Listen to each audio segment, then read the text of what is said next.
하나님 말씀 보시겠습니다. 우리가 함께 나눈 하나님 말씀은 창세기 18장 9절에서 15절까지 말씀입니다. 우리가 함께 나눈 하나님 말씀은 창세기 18장 9절에서 15절까지 말씀.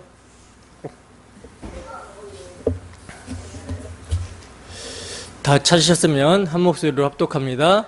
시작. 그들이 아브라함에게 이르되 내 아내 사라가 어디 있느냐? 대답하되 장막에 있나이다. 그가 이르시되 내년 이맘때 내가 반드시 내게로 돌아오리니 내 아내 사라에게 아들이 있으리라 하시니 사라가 그 뒤 장막문에서 들었더라. 아브람과 사라는 나이가 많아 늙었고 사라에게는 여성의 생리가 끊어졌는지라. 사라가 속으로 웃고 이르되 내가 노쇠하였고 내 주인도 늙었으니 내게 무슨 즐거움이 있으리요. 여호와께서 아브라함에게 이르시되 사라가 왜 웃으며 이르기를 내가 늙었거늘 어떻게 아들을 낳으리요 하느냐.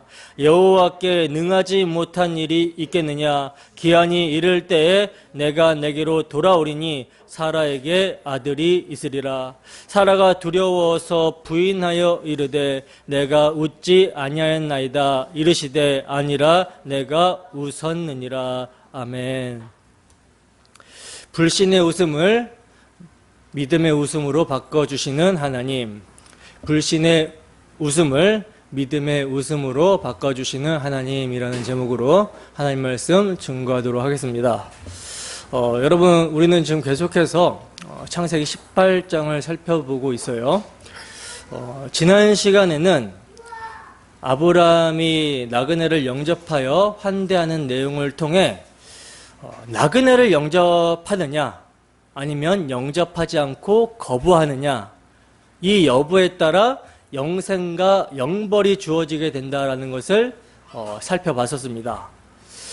이 나그네가 누구를 가리키는 것이기 때문에 나그네를 영접하면 영생의 복을 받고 거부하면, 배척하면 저주를 받게 되는 것입니까? 이 나그네가 누구를 가리키기 때문에? 여러분, 아브라함이 영접한 나그네, 이 나그네가 누구였죠? 성육신 하시기 이전에 사람의 모습으로 현현하신 성자 하나님, 예수 그리스도였죠. 성자 하나님이 성육신 하시기 이전에 아브라함에게 사람의 모습으로 현현하여 자신을 나타내신 것은요, 장차 아브라함의 자손으로 오실 성자 예수 그리스도는 사람의 몸을 입고 오실 분이다라는 것을 계시하시기 위함, 알려주시기 위한 거예요. 근데 여러분, 이렇게 사람의 모습으로 현현하여 아브라함에게 자신을 나타내신 성자 하나님이 어떤 모습으로 아브라함을 찾아오셨습니까? 어떠한 모습으로 아브라함에게 찾아오셨죠? 나그네의 모습으로 찾아오셨죠. 나그네의 모습. 그러니까 행색을 보면요, 흠모할 만한 어떤 아름다운 것이 전혀 없는 모습으로 찾아오셨다는 거예요. 고운 모양도 없고 풍채도 없는 모습입니다.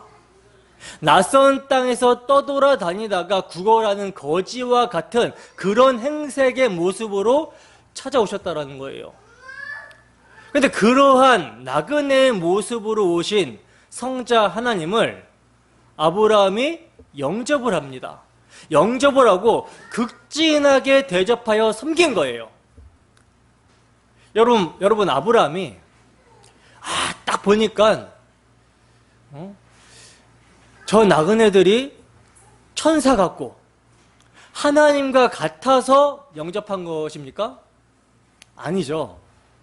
아니에요. 히브리서에 보면 부지 중에 알지 못하고 영접했다라고 말씀하고 있어요. 그러니까 아브라함은요, 알지 못하고 나그네들을 영접했는데, 그리고 극진히 대접했는데 그가 누구였어요? 하나님이었다라는 사실입니다. 이것은 여러분 뭘 가르쳐 줍니까?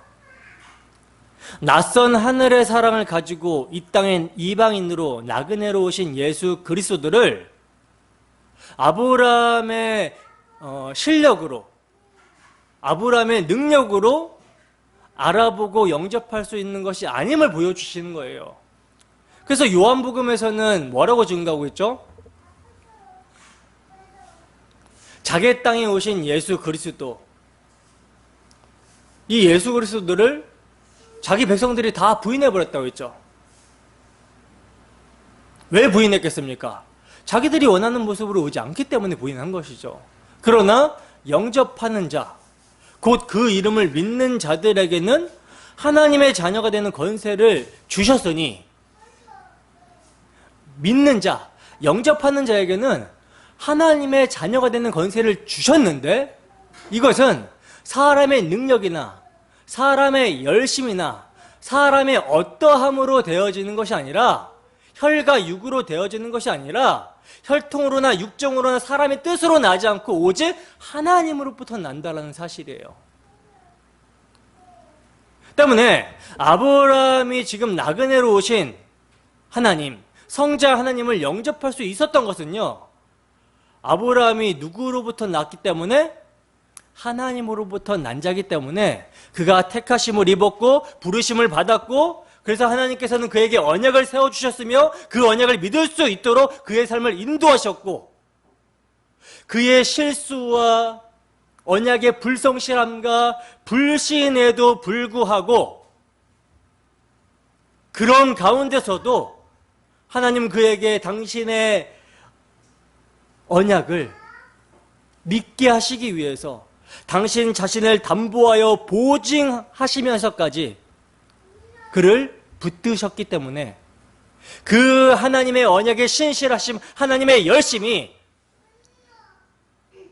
아브라함으로 하여금 마음의 할례를 받게 만드셨고, 그리하여 마음의 할례를 받은 아브라함이 나그네를 볼 때 긍휼의 마음이 든 것이죠. 그가 받은 은혜와 사랑을 아브라함이 알았기 때문에 그 긍휼과 사랑을 기억하고 나그네를 영접하여 대접할 수가 있었던 거예요. 때문에 나그네의 모습으로 찾아오신 주님을 영접한 아브라함은요, 지금 예수 그리스도를 영접한 것이며 예수 그리스도를 대접하여 교제를 나누고 있는 셈인 것입니다. 자, 그런데 이 나그네로 오신 주님은요, 그냥 오신 것이 아니죠.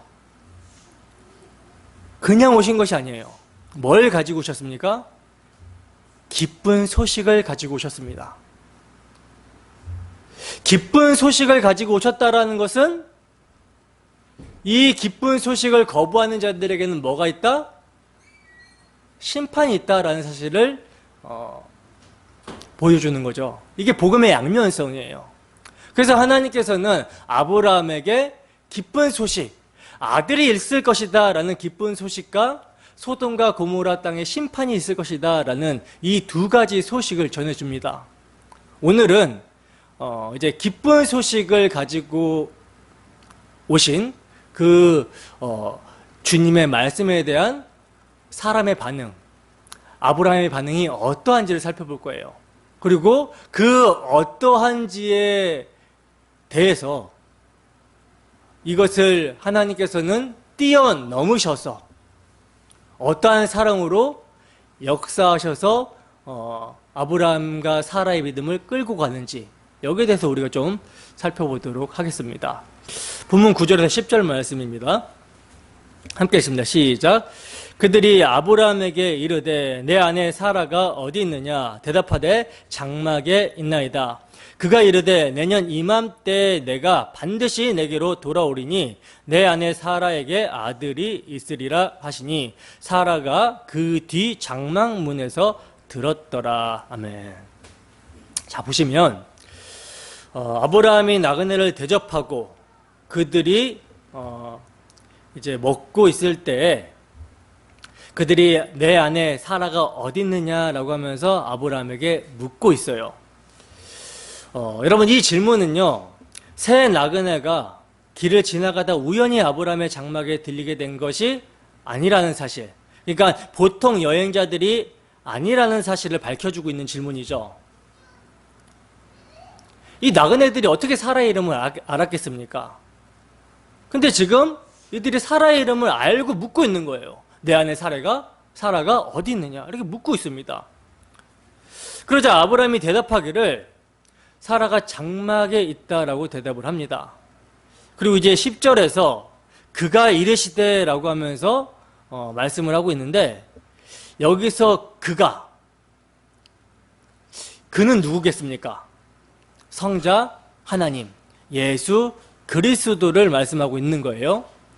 근데 그가 뭐라고 말씀을 하시죠? 뭐라고 말씀하십니까? 내년 이맘때에 내가 반드시 내게로 돌아오리니 내 아내 사라에게 아들이 있으리라 하고 아브라함에게 지금 말씀을 하고 있어요. 여러분, 내년 이맘때라는 말은요, 이게 이제 히브리어로 에트하야라는 말인데, 에트라는 그 시간이라는 뜻과 하야라는 소생하다, 생명이라는 뜻의 합성어입니다. 그러니까 내년 이맘때란 하나님께서 아브라함과 사라에게 약속을 이루어 주실 때, 즉 생명이 없는 그들, 소생하지 못하는 그들, 마른 뼈와 같은 그들에게 생명을 주실 그 기한의 때가 찼음을 말하는 거예요. 그래서 약속을 이루어 주시기 위해서, 생명을 주시기 위해서 내가 반드시 돌아오겠다라고 하시는 것입니다. 그리고 하나님께서 여기서 돌아오다, 임하다라는 뜻은요, 그분이 어떤 사건에 직접 개입하셔서 사역하시는 것을 뜻하는 거거든요. 그러니까 지금 현재는 약속만을 가지고 너에게 방문했지만, 다음에는, 내년 이맘때에는 약속의 실현을 가지고 다시 찾아오겠다, 임하시겠다라는 말입니다. 그러면서 뭐라 그래요? 사라에게 뭐가 있겠다? 아들이 있으리라, 이렇게 말씀을 하시죠. 이 말은 뭐예요? 하나님의 약속의 실현은 아들을 통해서 이루어진다라는 거예요. 즉, 여호와께서 언약의 아들을 통해서 자기의 백성들과 함께 하시겠다라는 것입니다. 임하겠다라는 거예요. 즉, 언약의 성취가 하나님께서 함께 하심입니다. 임마누엘이죠. 그 임마누엘을 신약에서는 누가 성취하세요? 실체로 오신 예수 그리스도께서 성취하시는 거죠. 성육신 하심으로 성취를 하시는 거예요. 자, 그런데 이렇게 내년에 이삭을 주심으로 말미암아 약속을 성취해 주시겠다라고 성자 하나님이, 육신을 입고 나그네의 모습으로 오신 성자 하나님이 아브라함에게 지금 말씀하실 때 사라가 그 장막문에서 듣고 있다라고 말씀을 합니다. 듣고 있었다라고 말씀하고 있어요. 성경은 이때 아브라함과 사라의 그 육적인 상태가 어떤 상태인지를 말씀하고 있는데, 본문 11절 보겠습니다. 함께 읽습니다. 시작. 아브라함과 사라는 나이가 많아 늙었고 사라에게는 여성의 생리가 끊어졌는지라. 아멘. 자, 보세요. 지금 아브라함과 사라의 육적인 상태가 지금 어떻다라고 말씀을 하고 있죠? 아브라함은요, 나이가 지금 몇 세예요? 99세입니다. 사라는 89세, 10살 차이 나니까. 그러니까 나이가 굉장히 많아 늙었고, 심지어 사라에게는 여성의 생리까지 끊어진 상태라고 말씀을 하고 있어요. 그렇다면 여러분, 성경이 왜 이러한 설명을 하고 있는 것일까요? 이건요, 아브라함과 사라만을 보면 소망이 없다, 소망이 없는 상태임을 지금 드러내시기 위해서 이러한 설명을 하고 있는 것입니다. 그리고 사라도 지금 이것을 알고 있기 때문에 육신의 모습으로 오신 성자 하나님이 사라에게 아들이 있을 것이다, 내년 이맘때에 아들이 있을 것이다 라고 이야기를 함에도 불구하고 이것을 믿지 못하고 웃으면서 말하기를 뭐라 그래요? 12절 보세요. 함께 했습니다. 시작. 사라가 속으로 웃고 이르되 내가 노쇠하였고 내 주인도 늙었으니 내게 무슨 즐거움이 있으리요. 아멘. 불신이죠. 내가 노쇠했다라는 거예요. 내 주인도 늙었다라는 거죠. 그러니까 내게 무슨 낙이 있겠냐? 내게 무슨 즐거움이 있겠냐? 여러분, 하나님께 불신이라는 것은요, 자신에 대해서 믿는다라는 말이거든요. 그러니까 하나님은 믿지 못하고 자신에 대해서만 믿는다라는 말이에요. 불신이라는 게. 즉, 자신을 의지하는 눈으로 현실을 바라보면 사라와 같이 내가 노쇠하였고 내 주인도 늙었는데 내게 무슨 즐거움이 있으리요? 라고 하는 그런 소리가 나오게 되는 것입니다. 이 말은 뭐예요? 지금까지 아브라함이나 사라나 즐거움, 이들의 즐거움이 뭡니까? 아들을 갖는 것이 즐거움이잖아요. 그러니까 아들을 갖는 것을, 이 즐거움을 자신의 힘에서 찾고 있었다라는 거예요. 그러나 그 자기의 힘들이 다 기각이 되고 이제 아예 불가능한 상태가 되어버리자 이스마엘을 낳고도 이제 몇 년이 지나버렸어요. 13년이 지나버렸어요. 육적으로는 완전히 그냥 불가능한 상태에 이르게 돼버리자 이제는 속으로 그냥 웃으면서 무슨 즐거움이 있으리요? 즐거움이 없다라고 말하고 있는 거예요. 13절 보겠습니다. 함께 하겠습니다. 시작. 여호와께서 아브라함에게 이르시되 사라가 왜 웃으며 이르기를 내가 늙었거늘 어떻게 아들을 낳으리요 하느냐. 아멘. 보시면 여러분, 지금 누가 속으로 웃었어요? 분명 사라가 웃었잖아요. 그죠? 사라가 믿지 않고 사라가 속으로 웃었는데 지금 여호와께서는요, 굳이 아브라함에게 질책을 하고 있죠. 왜 아브라함에게 질책을 하실까요? 이건요, 17장에서 아브라함도 웃었음을 기억하게 하시는 것입니다. 즉, 아브라함 자신이 대단해서 믿은 것이 아니라 아브라함 자신 또한 하나님의 언약에 대해서 믿지 못했어요. 자신의 힘으로 낳은, 자신의 힘으로 만들어낸 열매 이스마엘이나 하나님 앞에서 잘 살기 원합니다 라고 하면서 내년 이맘때에 사라에게 아들이 있을 것이다 라고 하는, 아들을 주시겠다라고 하는 말씀을 비웃었습니다. 믿지 못했어요. 그러나 하나님의 지적하심, 언약의 하나님으로 그에게 나타내시고 또 계속 그의 이름을 바꿔주시고 사라의 이름도 바꿔주시고 사라에게 아들이 있을 것이다 라고 하는 언약을 계속 말씀하시는 그 하나님의 지적하심, 설득하심에 의하여 그가 자신의 믿음 없음을 발견하고 할례를 하게 되죠. 그러니까 하나님의 열심, 하나님의 지적하심으로 인해서 아브라함이 믿음의 자리로 가게 된 것을 아브라함으로 하여금 떠올리게 하신 거예요. 그러니까 내가 잘 믿어서라는 말을 아브라함이 할 수 있습니까? 없습니까? 할 수 없는 것이죠. 아브라함은요, 겸손할 수밖에 없는 거예요. 그리고 이제 사라에게도 동일한 지적을 통해서 그녀의 믿음 없음을 드러내시고 그녀를 진짜 믿음의 자리로 인도하시는 것입니다. 그래서 이처럼 이삭 탄생 약속을 속으로 웃으면서 불신하는 아브라함과 사라에게 하나님께서는 말씀하시는 거예요. 뭐라고 말씀하십니까? 14절 보겠습니다. 함께 했습니다. 시작.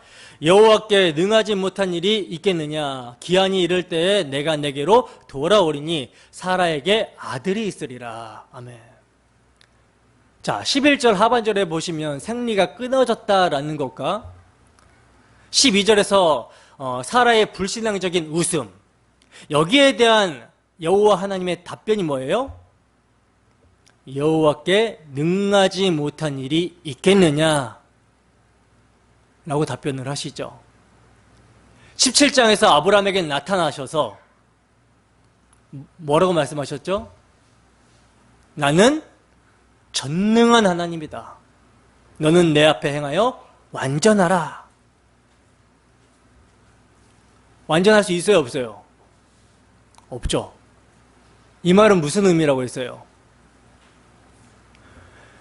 전능하신, 언약에 전능하신 하나님의 말씀을 믿는 믿음 안에서 걸어가라 라는 뜻이었잖아요. 그죠? 그러니까 완전히 죽어서 생명을 창출할 수 없는 인간에게 생명을 주시는 일, 하나님의 능력으로 죽은 자에게 약속의 아들을 태어나게 하시는 그 일이 하나님의 전능하심이기 때문에 이것을 믿으라는 것입니다. 이것을 믿으라는 거예요. 이것을 믿을 때 놀라운 일이 일어나게 되죠.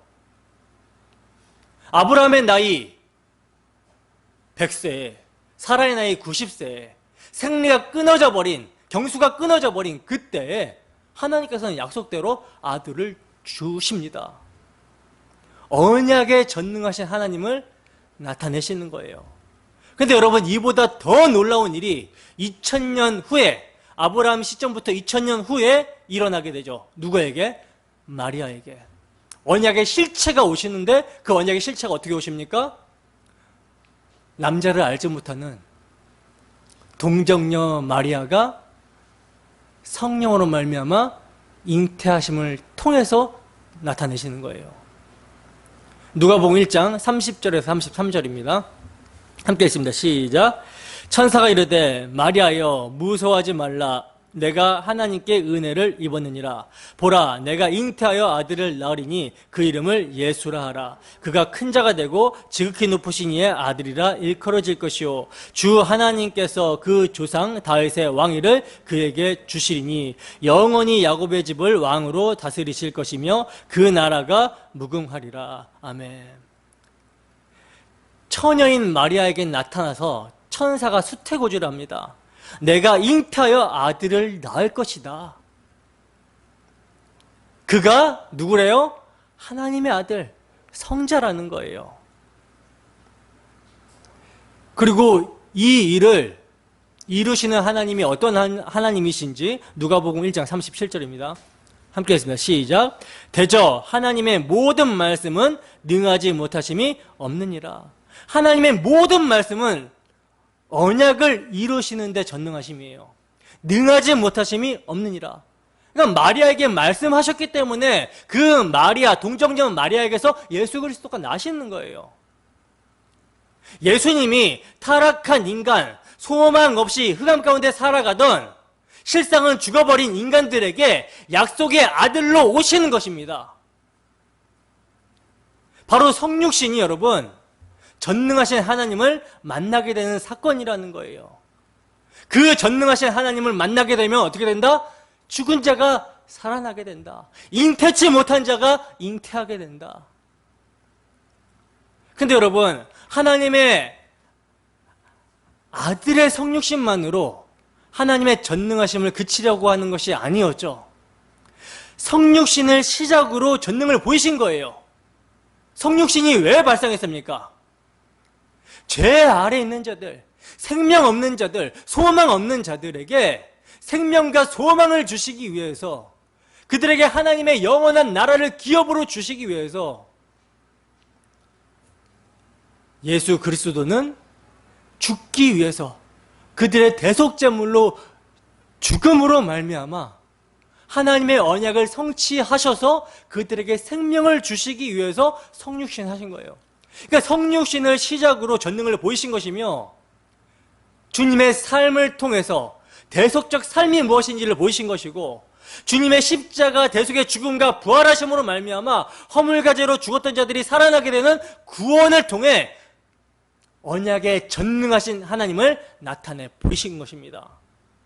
그래서 주님께서는 율법을 어려서부터 다 지켰다고 하는 부자 간원이 천국에 들어가기가 낙타가 바늘기에 들어가는 것보다 더 어렵다고 했을 때 제자들이 그러면 주님 누가 천국에 들어갈 수 있겠습니까? 라고 묻자 사람은 할 수 없는 것을 하나님은 하실 수 있느니라 이렇게 말씀을 하셨던 거예요.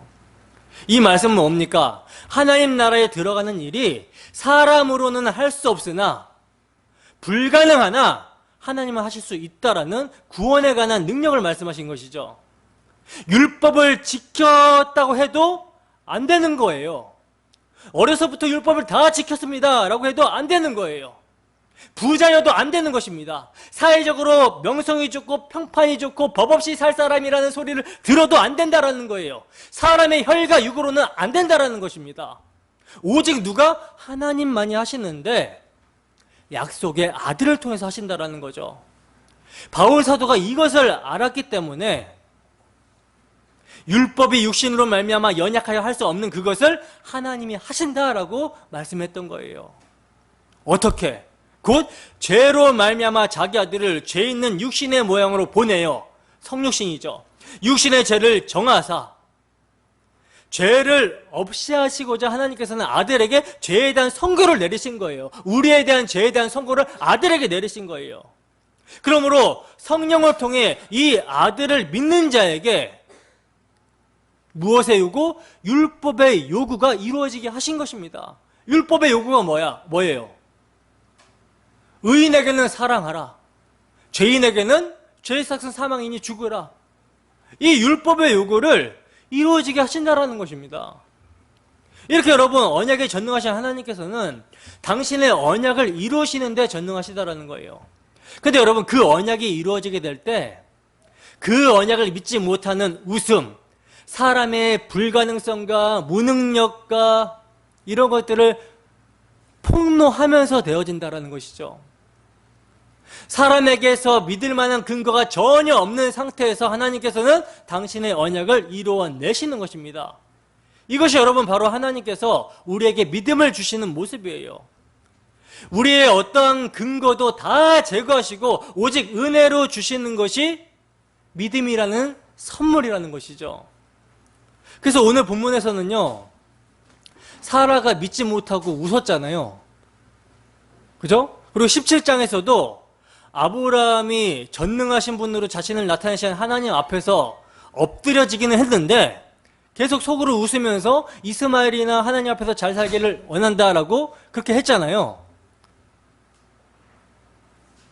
근데 이러한 아브라함과 사라에게, 이러한 아브라함에게 하나님께서는 뭐라고 말씀하십니까? 이스마엘이 아니다.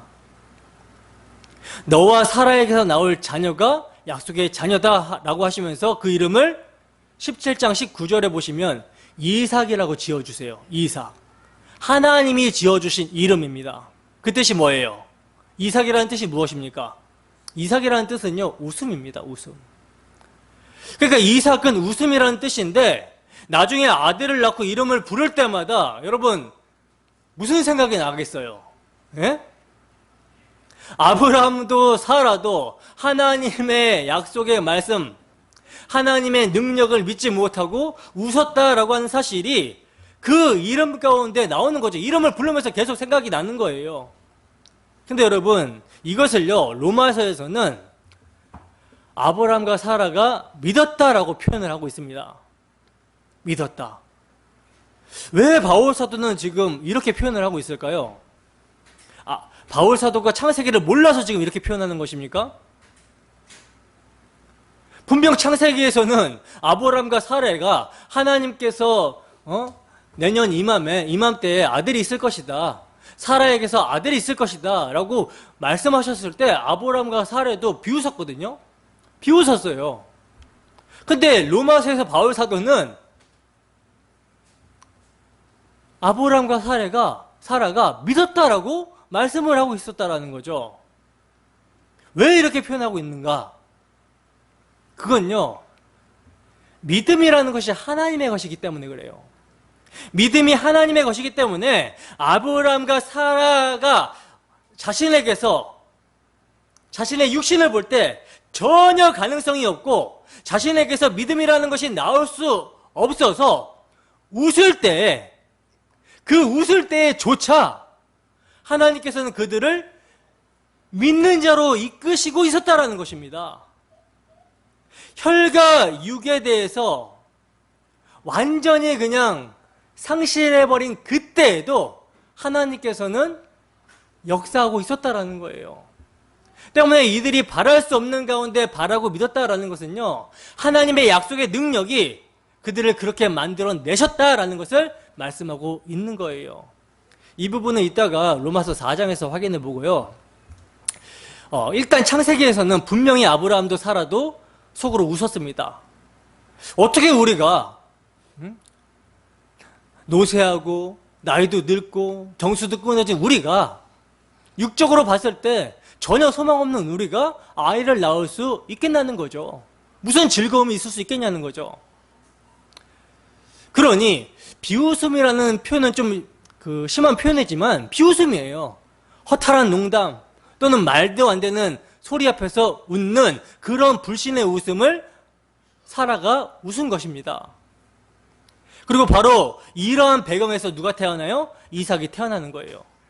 근데 여러분, 여기에 놀라운 사실이 있는데요. 하나님의 언약이 나타날 때는 모든 사람들이 믿을 만한 그런 모습으로 나타나지 않는다는 사실이에요. 피식 웃고 말 그런 내용이라는 것입니다. 심지어 조롱하듯이 웃고 멸시하는 그런 모습이라는 거예요. 하나님의 언약이 나타날 때. 여러분, 성경에 보면요, 하나님의 언약, 하나님의 약속을 받은 인물치고 제대로 대접을 받은 사람이 없습니다.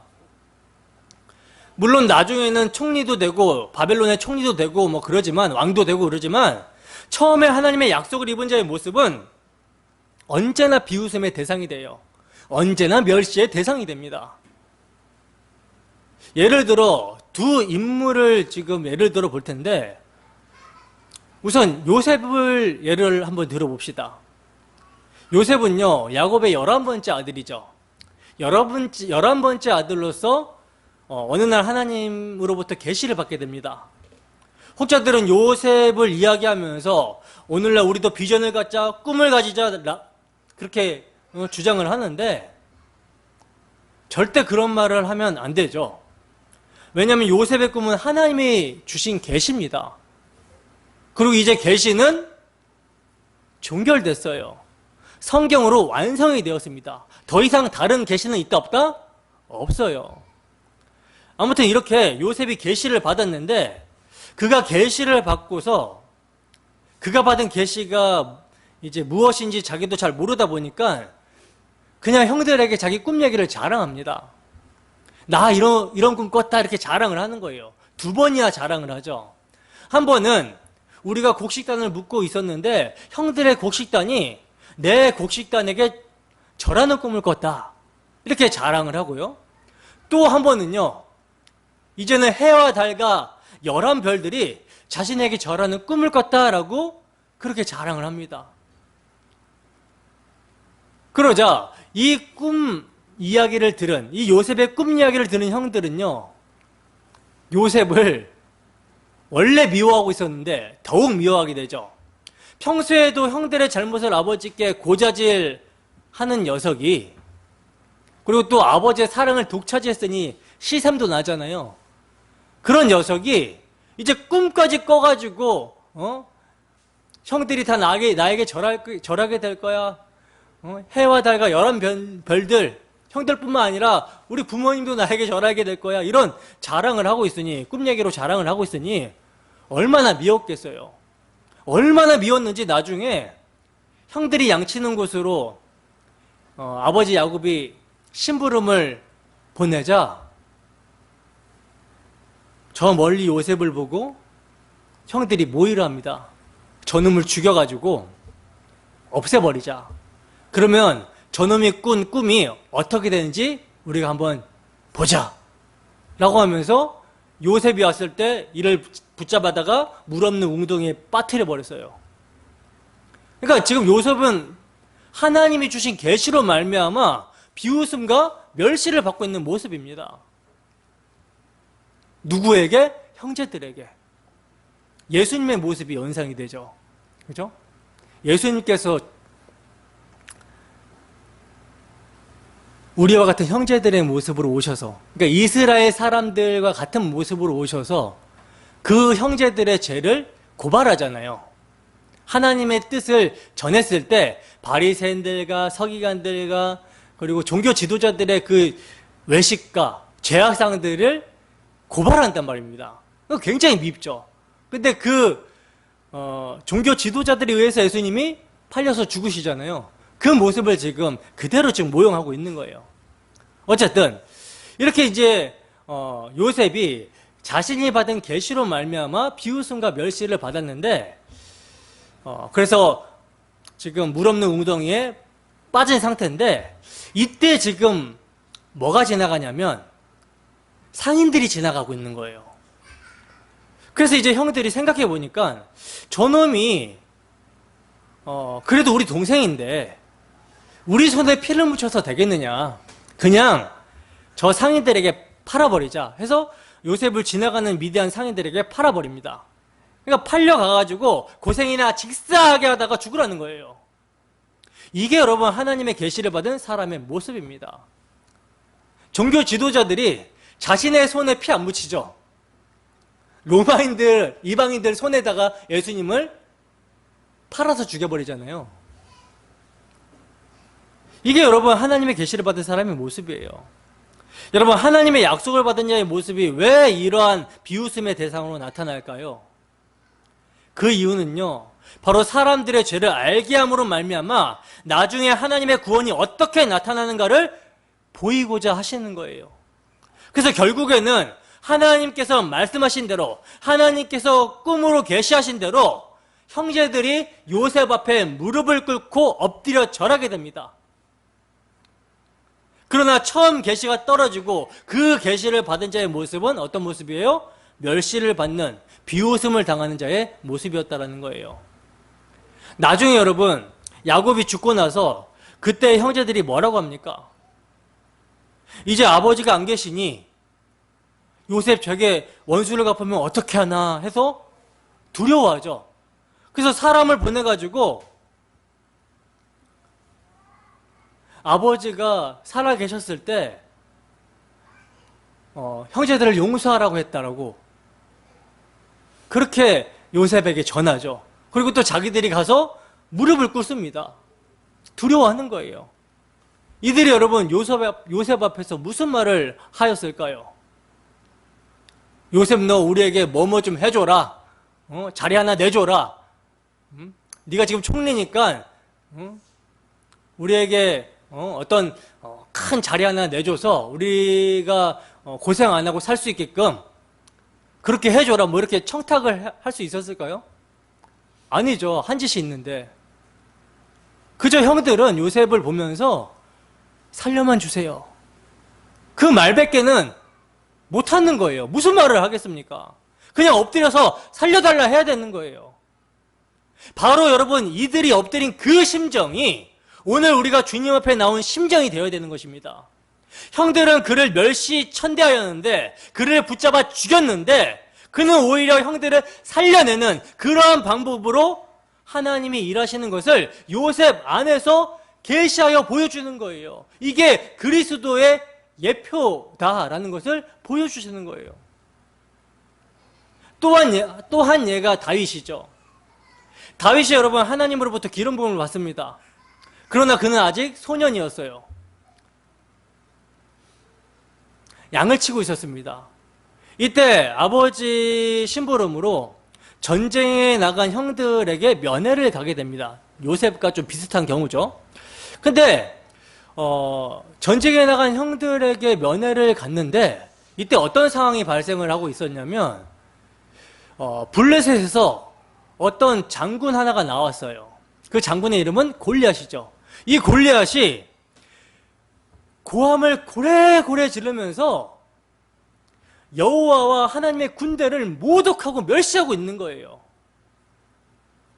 그러자 기름 부음을 받은 다윗의 마음이 거룩한 분노로 들끓습니다. 그래서 주위 사람들에게 아니 저 할례 받지 못한 놈이 어찌 여호와와 여호와의 군대를 모독하고 있느냐라고 하면서 이야기를 하는 거예요. 근데 형들이 이제 다윗이 사람들에게 하는 말을 듣고 다윗을 향해서 뭐라 그러죠? 사무엘상 17장 28절입니다. 함께 읽습니다. 시작.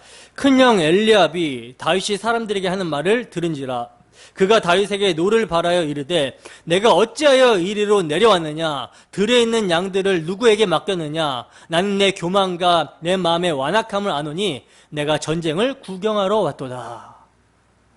여러분, 이것이 하나님의 기름 부음을 받은 다윗에 대한 형의 태도입니다.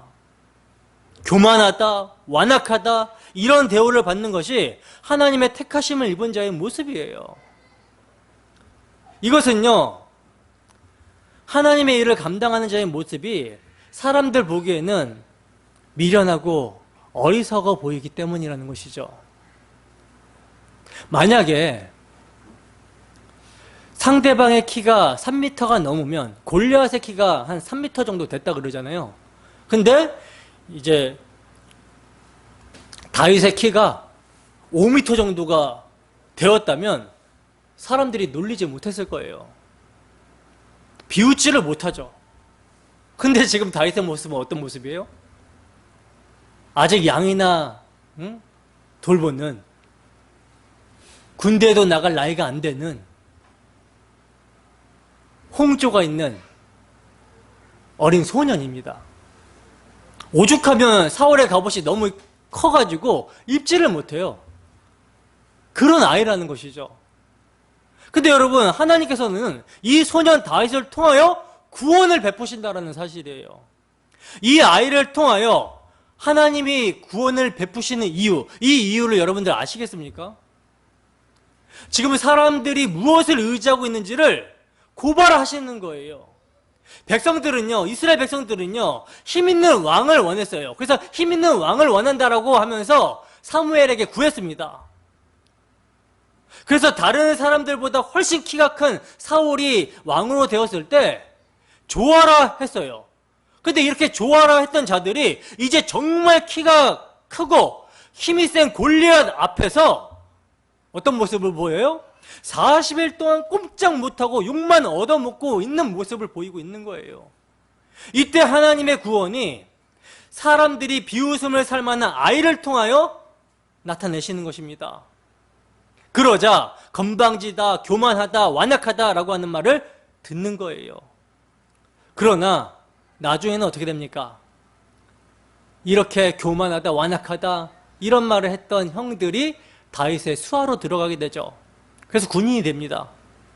역시 요셉 아래 들어간 형들과 다를 바가 없는 모습이에요. 그러니 요셉을 멸시한 형들이나 다윗을 멸시한 형들이 여러분 나중에 요셉과 다윗에게 뭐라고 했을까요? 자기 공로를, 자기의 어떠함을 주장할 수 있을까요? 자기의 형됨을 인하여 다른 요구를 할 수 있었을까요? 아니죠. 입을 닫을 뿐이에요.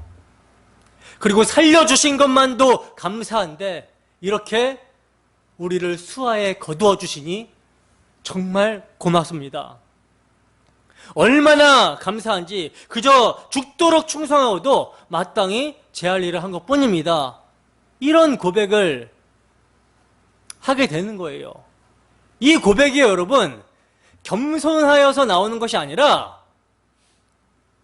자기가 한 일이 있기 때문에 이런 모습을 보일 수밖에 없는 거죠. 그들이 궁유를 입었기 때문에.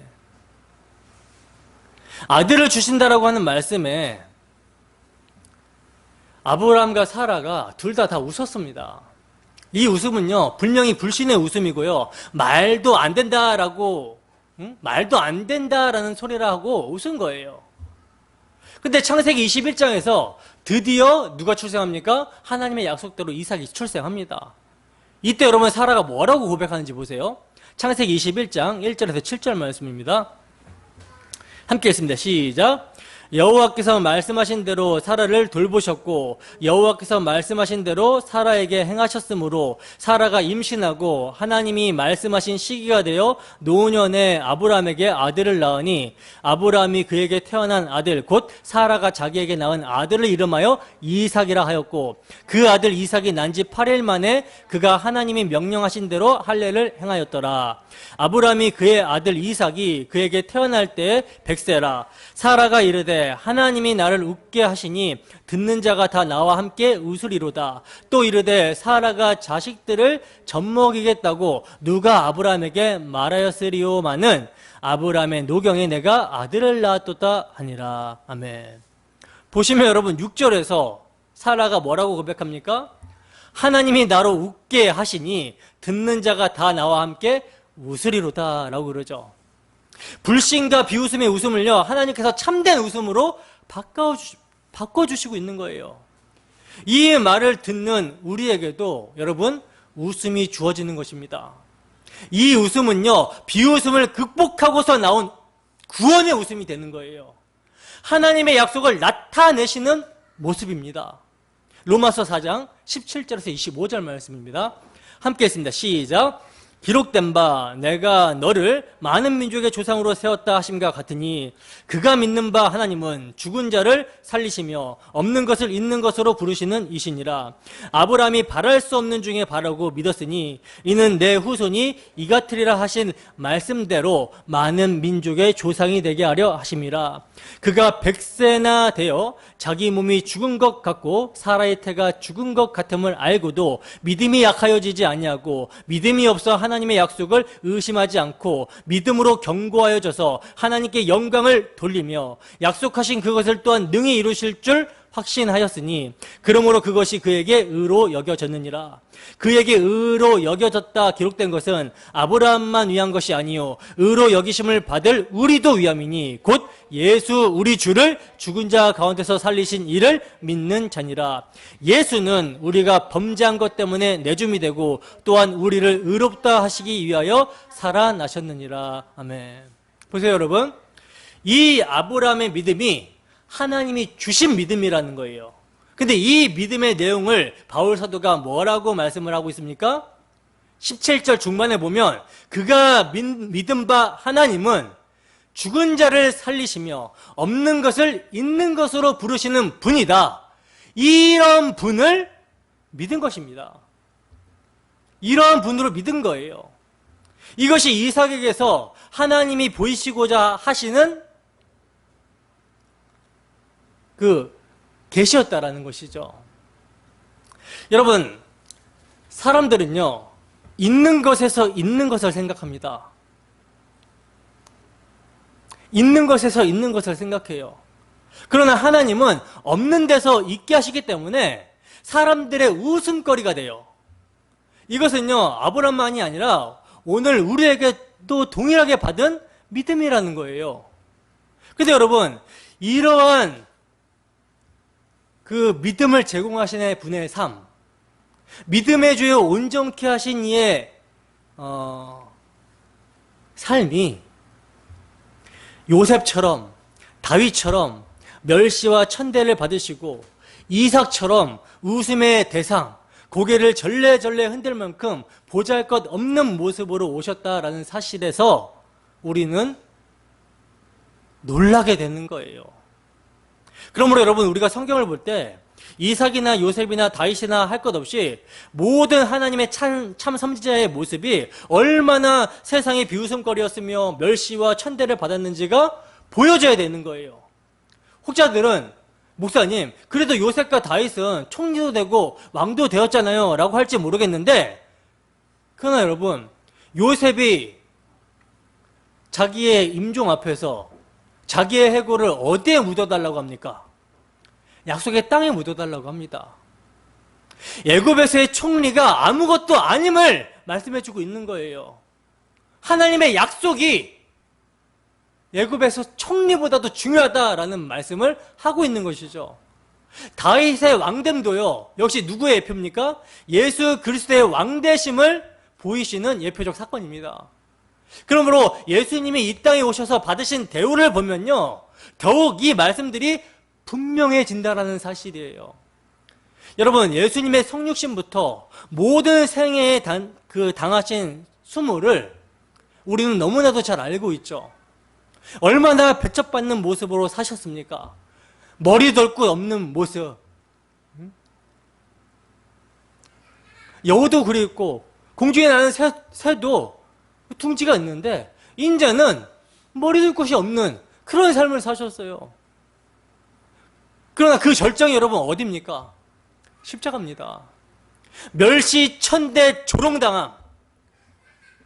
내가 하나님의 아들이라고 침 뱉고 눈을 가리고 주먹으로 치면서 네가 선지자면 누가 너를 쳤는지 알아맞혀봐라. 네가 남은 구원하면서도 너 자신은 구원하지 못하구나. 십자가에서 한번 내려와봐. 그럼 내가 믿어줄게. 여러분, 하나님의 아들이 이러한 수모와 멸시와 천대를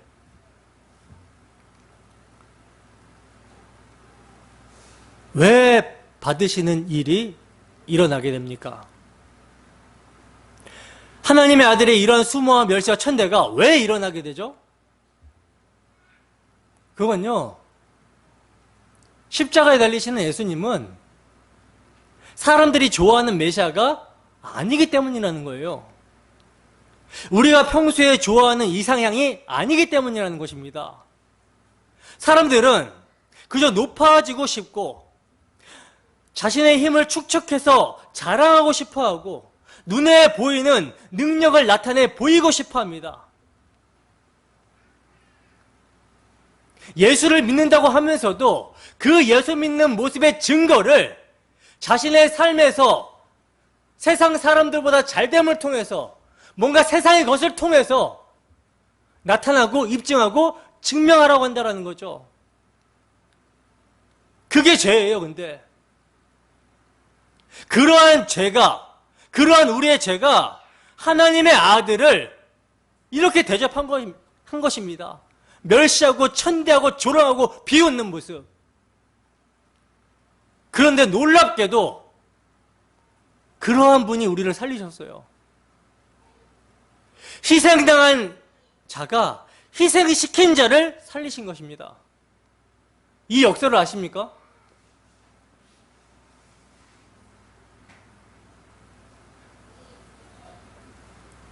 이러한 주님 앞에 우리가 무엇을 구하겠습니까?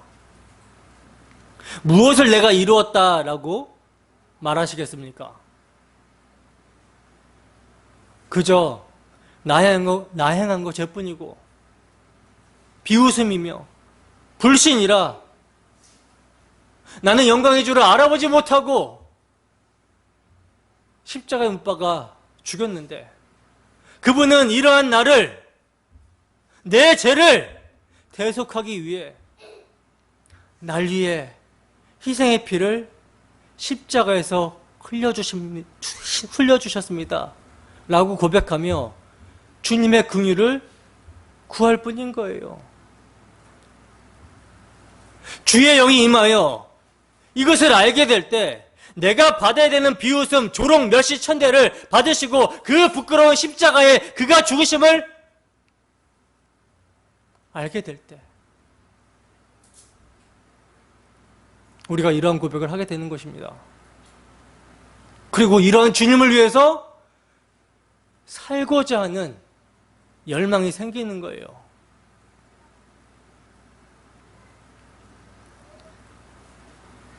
여러분, 주 예수를 위해서 살고 싶습니까? 하나님은 약속하셨습니다. 그리고 그 약속을 이루셨습니다. 성자 하나님은 하나님의 모든 약속을 십자가에서 다 이루셨다라고 하셨고 그 십자가에서 창세전에 택하신 자들을 모두 끌어안고 그들의 모든 죄를 해결하셔서 함께 죽고 함께 살고 함께 하늘에 앉으셔서 영화롭게 하셨어요. 이루셨습니다. 이게 약속이에요.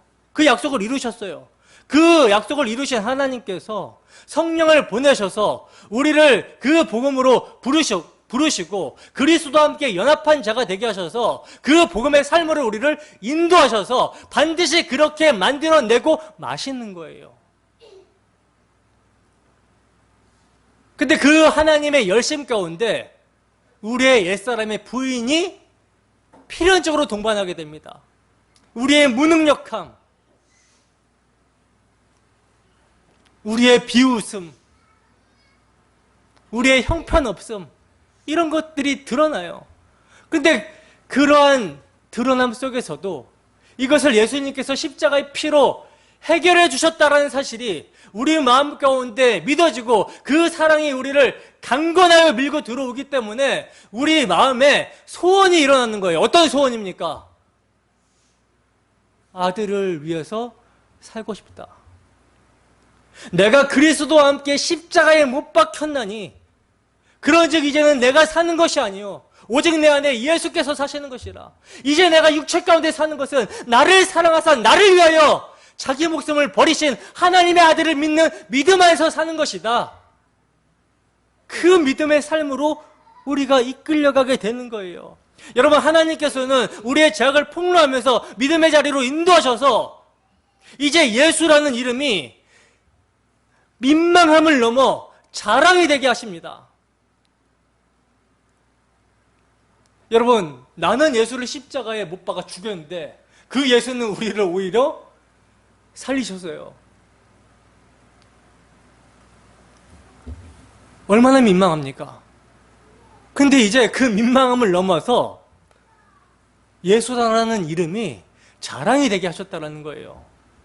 그래서 십자가에서 약속의 아들 예수 그리스도의 이름에서 언약을 성취하신 하나님의 신실하심을 우리가 발견하게 되는 것입니다. 다 이루었다라고 하는 주님의 외침은 십자가 위에서 일어났어요.